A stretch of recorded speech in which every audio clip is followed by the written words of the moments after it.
રાજકોટ શહેરના કોઠારિયા રોડ પર નીલકંઠ સિનેમા નજીક શનિવારે રાત્રે કારખાનેદાર યુવકને છરીના 2 ઘા ઝીકી મોતને ઘાટ ઉતારવામાં આવ્યો હતો, ત્યારે આરોપીને પોલીસે ઝડપી પાડ્યો।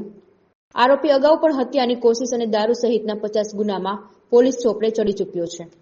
ગઈ તારીખ 30 તારીખના રોજ શનિવારે રાત્રે 9:30 વાગ્યાના સુમારે ખોડિયાર હોટલ છે ભક્તિનગર વિસ્તારની, ત્યાં નીચે